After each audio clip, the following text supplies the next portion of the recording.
Hello there, welcome back to my channel. It is Monday, May 5th, Cinco de Mayo, and I feel like this is kind of our last regular week of school. I'm using air quotes because we do still have 2 weeks of school after this, but those weeks will look a little bit different just because of the last week of school. We all know is very different, but even next week we have House Olympics going on. While this week is our last week taking graded assignments and just kind of teaching those standard lessons. So I wanted to bring you along with me and look at the week as a whole. That way I can walk you through what we're doing for math, what we're doing for science, how I'm organizing my to-dos, events that are going on, etc. Now, since this is the first full week in May, this is technically Teacher Appreciation Week here in the United States. But if you remember, my school actually celebrates Teacher Appreciation Week in February. Because this is close to the end of the school year, it just gets hectic with all of the things going on. So we've already celebrated Teacher Appreciation Week, but if you are watching this and you're a teacher, I hope that you had a great week. I know by the time you're watching this, the week is over, but for us, it's a pretty standard week. So I'm gonna break this down into math, science, and then we'll talk about just other things and events and whatnot going on throughout the week. Let's start with math. Because we are getting close to the end of the school year, there have been some changes with TAG. Now, TAG is talented and gifted. Currently, I have students in both the morning and the afternoon who go to TAG for math. So they go to a different teacher, they then come back to me for science. Currently, my students who have been in TAG still go to TAG, but my students who have not been in TAG this year but will be in TAG next year are now starting to go to TAG just so they can get used to it.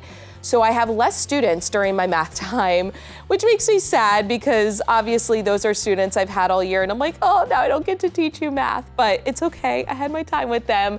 Today, we are actually going to play Trasketball, which is my students' favorite review game. In fact, one of my students who is now going to TAG was really sad when they realized they were gonna miss Trasketball. So maybe I'll try to incorporate it into science as well this week. But the reason we are doing Trasketball today is because we are taking our last assessment tomorrow. Now, we are post-STAR, so most of the fourth grade instruction, well, all of the fourth grade instruction we taught before the STAR test, which was April 22nd.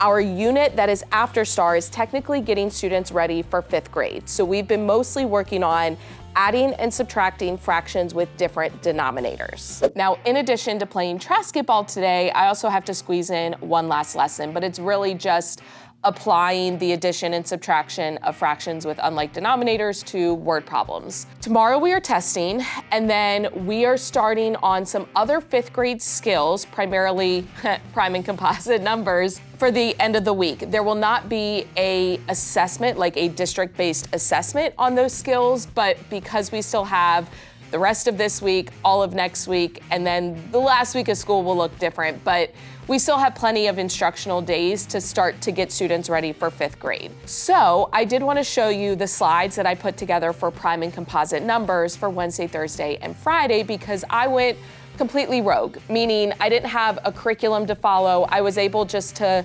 map out the lessons the way that it made sense to me, and thankfully, I have taught prime and composite numbers before because in Maryland, when we followed Common Core, prime and composite numbers were actually a fourth grade skill. I was kind of surprised when I came here and learned that it's not part of the TEKS. It's not something that fourth graders in Texas learn. It's a fifth grade skill here in Texas. But because I had taught it before, I kind of knew the way that I like to introduce it to my students and some of the activities that I like to do. So let me go ahead and walk you through those 3 lessons. So these end of the year math slides have 7 days, 3 days this week and 4 days next week, because next week we also have our House Olympics, which is basically our field day. So day 1, prime and composite numbers, we're focusing on factor pairs. So I started with kind of a real world connection. What do all these items have in common? So I'm going to show them eggs, boxes of crayons, snack packs of pudding, and packs of gum. And hopefully my students pick up on that they all have multiple groups of the object. So there are 3 packs of eggs, 2 packs of crayons, 4 packs of pudding, and 5 packs of gum. Then I want them to find what these all have in common. And hopefully they realize that each pack has like a set number in it. So there are 12 eggs in the carton, there are 24 crayons in the box, there are 4 pudding cups in the pack, and then there are 15 pieces of gum. This is the future of our company. This is not a place for gum. From there, I am asking them how could they represent 3 packs of eggs? So they would have 3 egg cartons. How could you represent 2 packs of crayons? You have 2 boxes, 4 packs of pudding, and then 5 packs of gum. So then I always teach it as the multiple monster makes numbers bigger by multiplying them together. So think about skip counting, and then I have the definition, and this is just a screenshot from the math anchor chart notes that I have in my TPT store and the notes that I give them to put in their notebook. So multiples are the product of a number and another whole number. So then I have them practice finding the multiples of 4, and I use the snack packs for them to kind of skip count with. So 4, 8, 12, and so on. So they'll skip count by 4s to find the multiples. And then I do the multiples of 12, and again, this is with the eggs, so it's connecting it back to that beginning. Then we talk about the factor ninja. So the multiple monster makes numbers bigger by multiplying them together, and then the factor ninja makes numbers smaller by chopping them up. And once again, I have the screenshot of the definition. And I talk about how factors always come in pairs. So it's the 2 numbers that you multiply together to equal another number. And I say that the factor ninja loves rainbows and uses them to find factor pairs. So to find the factors of 24, you would make that rainbow. So 1 times 24, and you draw the rainbow arc, 2 times 12, 3 times 8, 4 times 6. So then you list out the factors in order from least to greatest. I also show them how to create a T-chart to find factor pairs. So to find the factors of 36, you put 36 at the top, draw a T underneath, and then you always start with 1 on the left, and you cross out numbers that don't have a pair, and you keep going until you start to repeat. So 1 times 36, 2 times 18, 3 times 12, 4 times 9, 5 times nothing, so you cross it out, 6 times 6, and then you've now started to repeat. And I usually show my students that it kind of makes a U, and when you list out the numbers, you'll list them in that order, but obviously 6 would only get listed once. So the factors are 1, 2, 3, 4, 6, 9, 12, 18, and 36. And I talked to them about how you only write that 6 once. Then they're gonna practice making the rainbows and the T-chart. So I gave them some numbers, 12, 28, and 60. And you'll notice this one, like there's nothing on the screen because I'm gonna draw on the board when we go over it or have students come up and draw their T-charts. Then just to clarify multiples versus factors, this is like a little memory hook. So multiples go up to the mountains, so they get bigger. And then I gave examples 24, 36, 48, 60, whereas factors go down to the floor. So M, multiples, mountains, F, factors, and floor. So 6, 4, 3, 2, and 1. And I said 12 is both a multiple and a factor of itself. So multiples can keep going higher and higher. There's an infinite number of multiples for every number, whereas factors can only go down to 1, and there's a specific number of factors for every number. Then I will give them some math notes while I play a quick little review video from YouTube. And again, these notes are part of my pack of math anchor charts in my TPT store. So I will link those if you are interested. And then we will do a Block It to review multiples and factors. And I tell my students, because they get into like the Block It game, and I'm like, the point is to have as high of accuracy as possible. They can use their notes, and this is not a Block It that I created. It's a Block It that I just found on the Block It like library that someone else had already created. Then we're gonna do some hands-on exploration with colored tiles, and my students will need a whiteboard. They're gonna work with a partner to create a rectangle using the tiles. And their rectangle has to have at least 2 or more tiles for each side, so they can't have a single side of 1. So I gave them directions. They're gonna draw a line down the middle of their whiteboard and label the sides rectangle and no rectangle. And as they test each number, they're gonna write it on the correct side. So they're gonna try to make a rectangle that has a side of 2 or more tiles with 24 tiles, 23, 25, 29, and 30.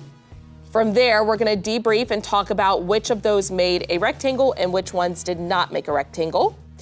What was special about 25, and then how did you know where to sort it? So hopefully they get to the point where 25 was, a square, so it had 5 and 5. And then what patterns do you notice about the numbers on the rectangle side, and what patterns do you notice about the numbers on the no rectangle side?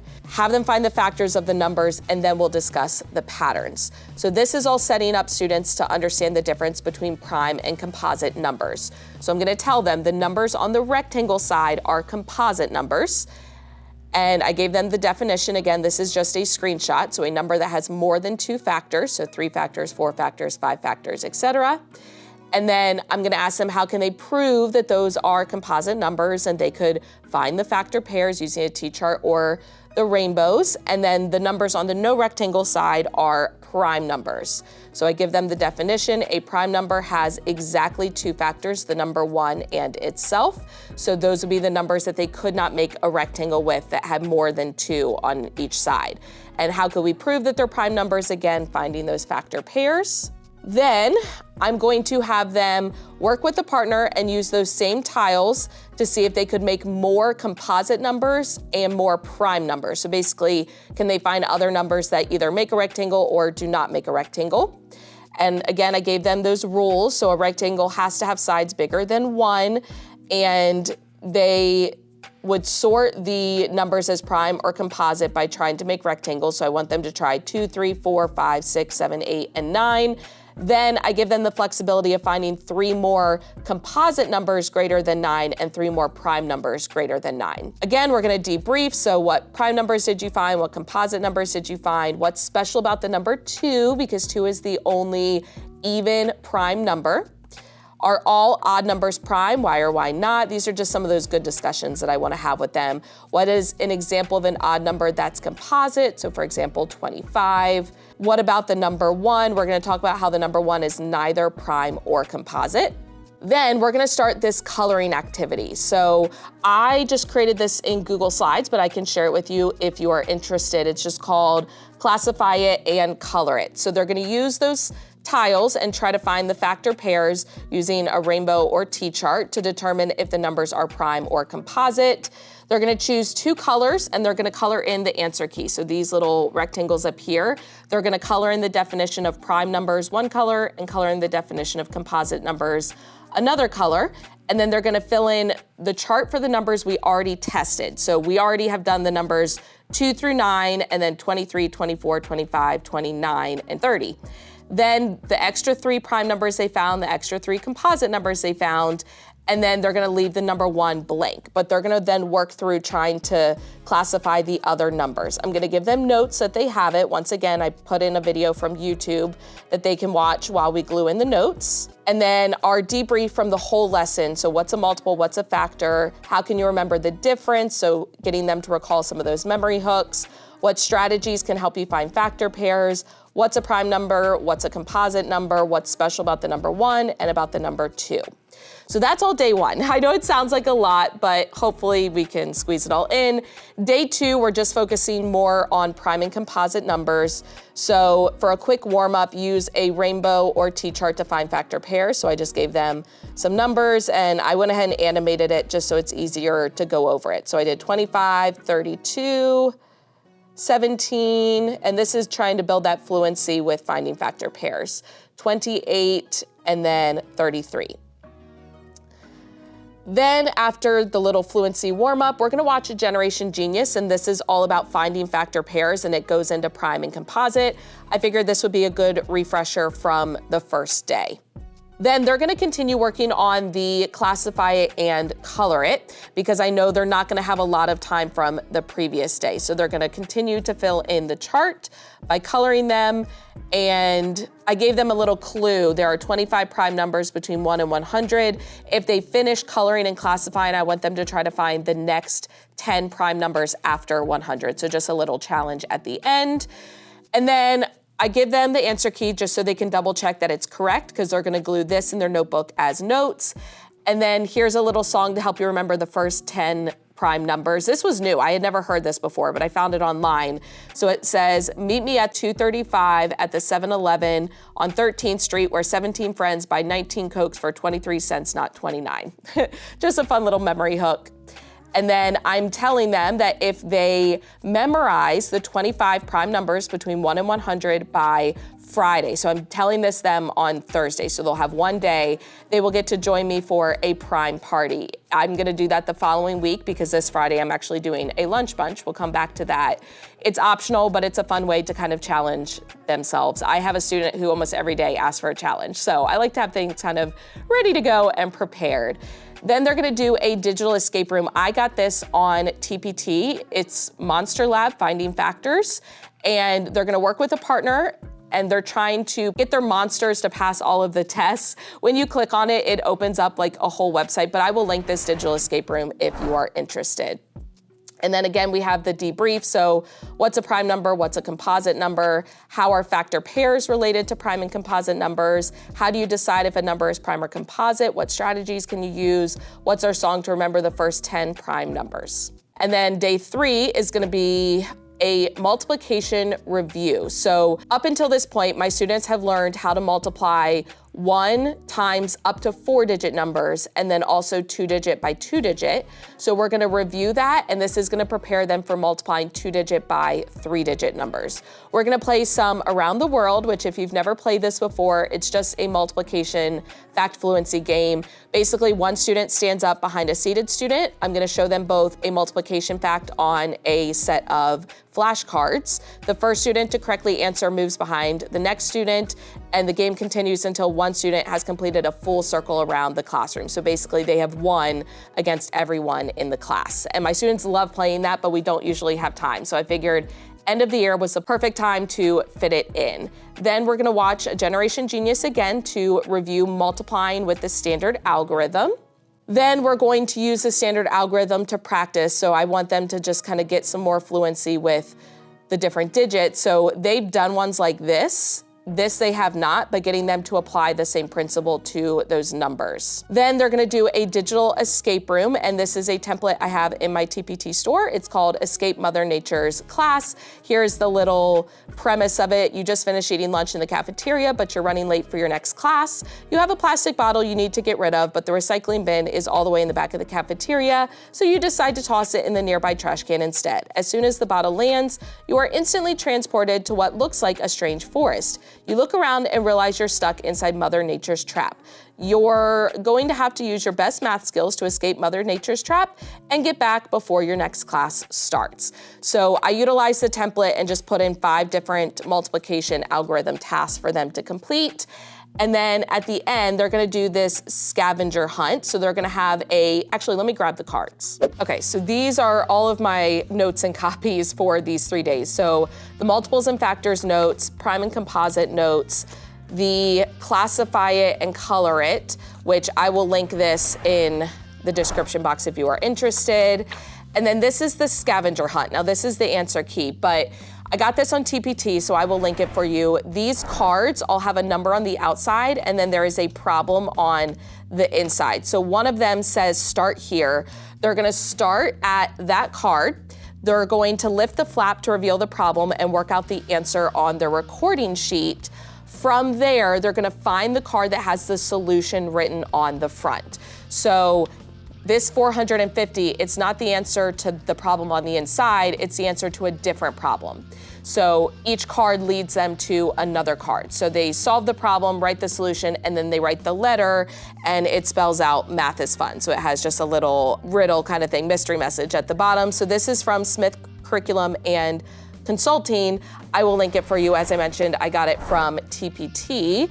And then the last thing, and this is just kind of bonus, so as students finish the scavenger hunt, this is pixel art with 2 by 2 digit multiplication. Again, just kind of general practice. I got this on TPT, but it is a Google sheet and there are different pictures, so they get to choose, I think there's 10 different pictures. They get to choose between the different numbers. Now they don't know what it's gonna be a picture of until they start filling it out. But that way, maybe they're seated by a partner and each partner can do a different one. But as they type in their answers, if it is correct, part of the pixel art will fill in with color, and at the end, it makes a picture. So this is just kind of bonus at the end if they have extra time. So that's math for the week. Now let's chat about science. Today in science, my students are doing a graded assignment. This is a ReadWorks article, and they're answering multiple choice questions on the back, but my team teacher always puts, and this is so smart, a box on the front where they have to write their answers. So even though they're answering them on the back, because sometimes we kind of snip questions from different things and compile it all together, but they have to write all their answers right here, and it makes it so much faster to grade. So I highly recommend doing that, even if you just have a paper copy and you draw a box on the front for them to fill it out before you make the rest of the copies. It is a game changer. So that's gonna take a majority of science today. Tomorrow, Tuesday, we are reviewing for our last science test. Now, when we review, we typically do, there's a few pages at the end of the chapters in our textbook, which it's all online, where there are some practice questions. So we will do those. Our science textbook, which we use McGraw-Hill, also has a review Kahoot for the end of each chapter. So we will do that. And then there also is this kind of personalized practice review called Learn Smart through McGraw-Hill.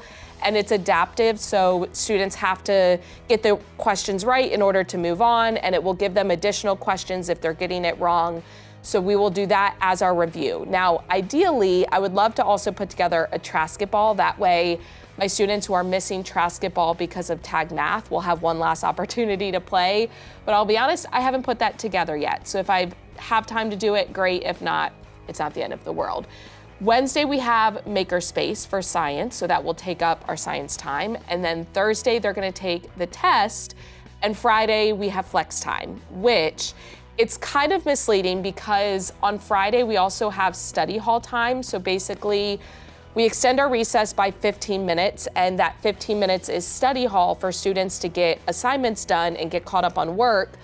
But if they don't have any work to do, then they have extra recess time. But as a result, that eats into my science time in the afternoon. So with my afternoon class on Fridays, I only have about 15 minutes of science, which is not a lot. But I started thinking about how this weekend coming up is Mother's Day on Sunday, and ideally love to do some kind of a craft or activity with my class related to Mother's Day so they have something to take home with them. And I was trying to figure out a way I could connect it to science, just because that would be ideal. And with having flex time in science on Friday, I figured that would be my best bet. So I did a little digging over the weekend and I came across a mystery science lesson. So let me show that to you. Now, this is one of the mini lessons on mystery science. They have these little kind of shortened versions where instead of a full mystery science lesson, which typically takes me about 2 class periods, this is a condensed just video with information, and then there's usually some kind of an activity to go with it. If you have signed up for Mystery Science, you get access to the most recent mini lessons, but in order to get access to the previous mini lessons, if you're using the free trial, you just have to refer 5 friends. So you'll type in 5 different emails and it gives you access to previous mini lessons. So this one is called How Do Flowers Bloom in the Spring? So after they watch the video, Very nice. Except for one flower. there then is this activity to go with it. So essentially, it's a card that they're gonna create. So they're gonna fold this up, but the flower that they create that they will attach to the card is designed to be folded, and then when you put it in water, it unfolds. Let me show you what it looks like in the video. I muted it, so you're not hearing the explanation, but this is what the card looks like when it's completed, and they will be able to take off the paper flower and put it into water. The flower will magically expand because the paper is absorbing the water. And I thought this was a really cool connection because we recently had a plant unit. They have adaptations for younger grades and older grades, and I love that it's pretty low prep. My students just need scissors and something to color with, so crayons or colored pencils. And then I just had to print out and prep the cards as well as the paper flowers. And I did make sure to have extras of these because I can foresee some students maybe having difficulty and needing to start over. Now that is it for science for this week. As I mentioned, it's our last week collecting grades. So I have the fossils article and the science test, and then our math district assessment that we are taking, and then we'll be done with grades. My students don't have any homework this week, so last week was my last week grading math homework, yay. But even though that's it for science this week, I wanted to give you a sneak peek because next week we are doing kind of a bonus unit on bees.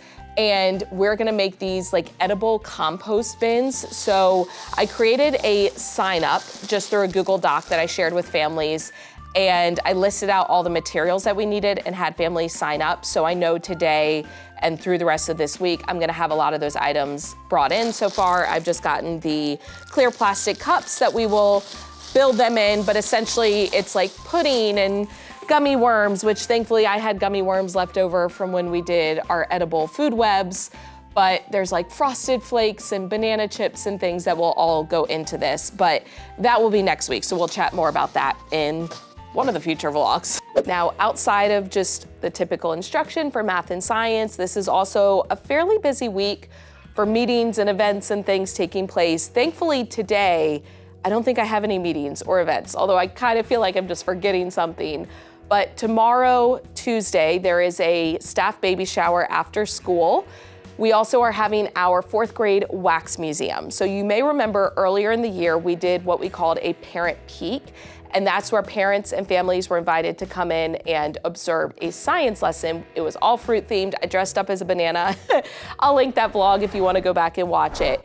But that is what the math and science teachers do. The reading and social studies teachers do what we call a showcase. And once again, this is an event where families are invited in, but our 4th graders each picked a person to research, and we are doing basically like a wax museum. So our students are dressing up as a person, and they have written and memorized speeches that are around 2 to 3 minutes long.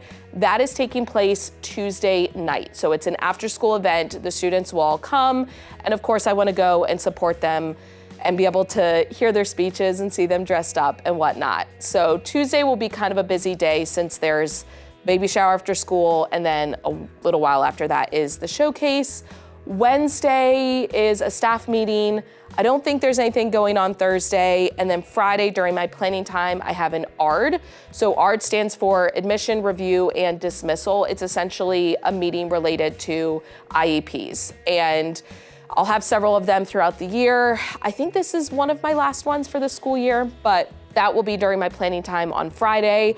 So today, I want to make the most of my planning time, but it kind of stinks because I won't have anything to grade yet since they're not doing the science article until after. And I'm basically all done with my planning. So maybe I'll get caught up on like some emails and start working ahead on things for the end of the school year because I feel like it will be here before we know it. The day is done. So update. I was not able to do any planning during my planning time because we actually met as a team, at least as a team minus one.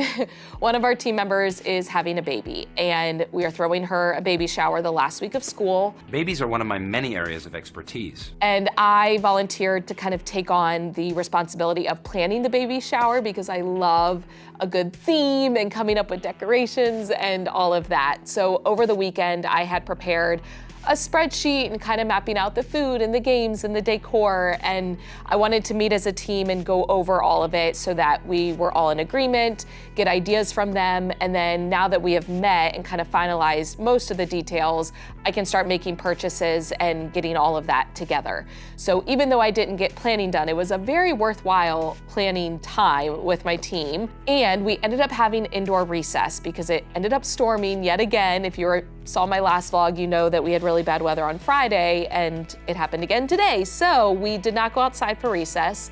But during that time, I was actually able to create the review game for science tomorrow. Instead of doing trasketball, because we've done a lot of trasketball this year, and yes, my students love it, I want to change things up. We're going to play grudge ball, which this will be the first time we've played grudge ball all year. My students don't know about it. I'm going to teach it to them tomorrow. I previously explained the rules in another vlog. Sometimes we play just grudge, or I've played grudge in the past. I haven't done it yet this year, but grudge ball is just kind of a twist on the game grudge. So typically for grudge, the students work in teams and each team starts with a set number of X's on the whiteboard. So usually like 10 X's. If they get a question correct, they get to erase an X from another team. with grudge ball, in addition to erasing an X from another team, they get the chance to shoot for a bonus. And I use the same lines as I do in trasket ball. So there's a close line and a far line. If they make the shot from the close line, they earn back an X for their team. And if they make it from the back line, they earn back 2 X's from their team. So that way they're erasing, but they also have the opportunity to earn X's back. And I think my students will really enjoy it. So that game is all set up and ready to go for science tomorrow. And thankfully, in terms of planning for the week, I'm all good to go. I got the science assignment graded from today. I stuffed Tuesday folders, and I think this was the last really big batch for Tuesday folders. It was a lot. It took me the longest. I think it's taken me all year to stuff Tuesday folders. There were 10 different assignments plus extra credit papers and all of that. But this is kind of the last fell swoop of grades, and I'm not gonna have any papers for the math or science test because those are all completed digitally. So taking a look at my to-do list for the week, I'll insert a screenshot of at least the next couple of things. So tomorrow I will grade the math CBA, attend the baby shower, not for my team teacher, but for another staff member.